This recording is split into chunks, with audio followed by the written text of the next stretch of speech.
평안하십니까 성도 여러분. 오늘은 욥기 19장을 친구들에 대한 요청과 경고라는 제목으로 묵상하겠습니다. 여기서는 앞에 4번에 걸친 친구들의 훈계에 대한 욥의 답변과 달리 하나님께 대한 직접적인 탄식은 나오지 않고 단지 친구들에 대한 탄식만 나오는데요.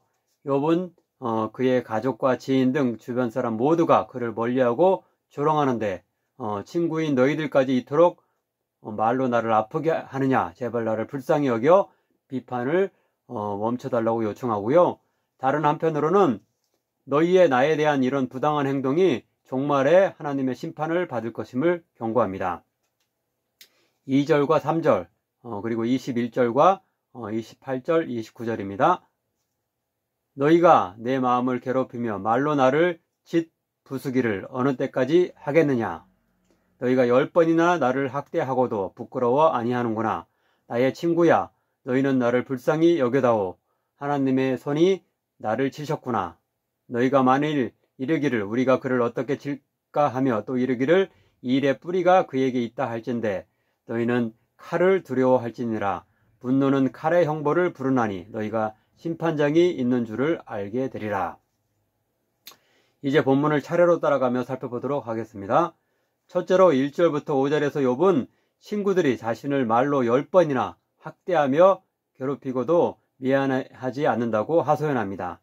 또한 욥의 구체적인 죄목이 무엇인지 말하지도 못하면서 막연하게 죄를 지었으므로 벌을 받았다고 생각하며 죄를 고백하고 회개하라고 자꾸만 요구하고 있는 것입니다. 두 번째로 6절부터 12절에서는 욥이 죄를 짓지 않았음에도 억울하게 하나님이 큰 재앙을 내리셨음을 친구들에게 다시 한번 역설하는데요. 특별히 12절은 그것을 마치 군대가 작정하고 조직적으로 적의 성을 함락하려고 공격하며 달려드는 것에 비유합니다. 그 군대가 일제히 나와서 길을 도두고 나를 치며 내 장막을 둘러 진을 쳤구나.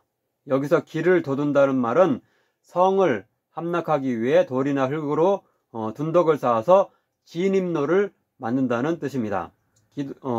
기도하면 도움을 주실 것으로 믿던 하나님 자신이 욥을 공격하니 이제 그에게는 아무런 희망이 남아있지 않다고 한탄합니다. 10절입니다. 사면으로 나를 허르시니 나는 죽었구나. 내 희망을 나무 뽑듯 뽑으시고. 세 번째로 13절부터 20절에서는 그의 가족과 주변 사람들 모두가 그를 무시하고 싫어하며 멀리하고 병들고 허약해진 몸만 남았다는 고독감을 표출합니다. 즉 그의 형제들과 지인과 친척이 그를 떠났으며 집의 종들도 그의 말을 들은 척도 하지 않고 아내도 그를 싫어하며 어린아이들까지 조롱하고 가까운 친구와 아끼던 사람들이 그를 미워하고 그의 원수처럼 되었다고 말합니다. 17절에서 내 허리의 자식들도 나를 가련하게 여기는구나 라고 말씀하는데요. 히브리어 원어로 허리란 자궁 또는 배로도 번역될 수 있습니다.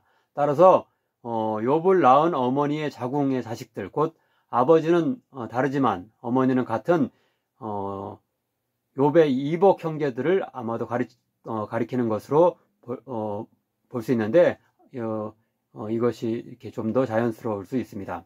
언뜻 보면은 욥에게 이미 죽은 10명의 자녀 외에 또 다른 자녀가 있는 것 아닌가라는 오해를 만들 수 있기 때문입니다. 마지막 20절은 그의 철저한 고독감과 무력감을 극적으로 표현합니다.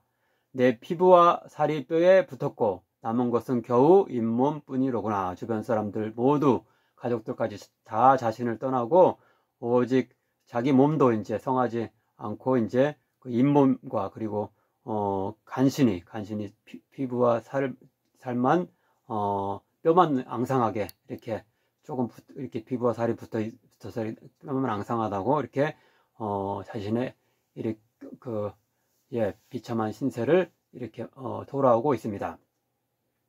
끝으로 21절부터 29절에서 욥은 하나님뿐만 아니라 가족을 비롯한 주변 모든 사람들이 자신을 공격하는데 가장 신뢰하는 너희들이라도 제발 공격을 그치고 자신을 불쌍히 여겨줄 것을 애원하는데요. 친구들의 친구들에게 자신의 무죄를 확신시키기 위해 종말에 하나님의 심판을 받도록 자신의 말을 책이나 돌에 기록해 놓아도 좋다고 이야기하고요. 또한 비록 자신이 병들어 이대로 죽게 되어 이 생에서는 무고함을 증명할 수 없더라도 천상에서는 자신의 무고함을 대변해 줄 대속자가 분명히 있어서 하나님께 그것을 항변할 수 있을 것이라고 말합니다. 마지막으로는 친구들이 계속하여 재앙의 원인이 욥에게 있다고 주장한다면 결국 그들은 종말에 하나님의 심판의 칼을 맞게 될 것이라고 경고하기도 합니다. 기도하겠습니다. 사랑의 하나님, 친구들의 거듭된 비난에 대한 욥의 간절한 자제 요청과 경고에 대해 알게 하시니 감사드립니다. 우리는 혹 다른 모든 사람들이 어떤 무고한 자를 비난하고 욕한다 할지라도 그를 끝까지 믿어주며 지지하고 위로해 줄 수 있는 자가 되게 하소서. 또한 혹 우리 자신이 억울함 가운데 처하고 철저히 고립되어 있을지라도 우리의 대속자이신 예수님이 천국에서 마침내 우리를 의롭다고 변호해 주실 것을 믿으며 언제나 당당하게 나아가는 신앙인 되게 하소서. 예수님의 이름으로 기도하옵나이다. 아멘.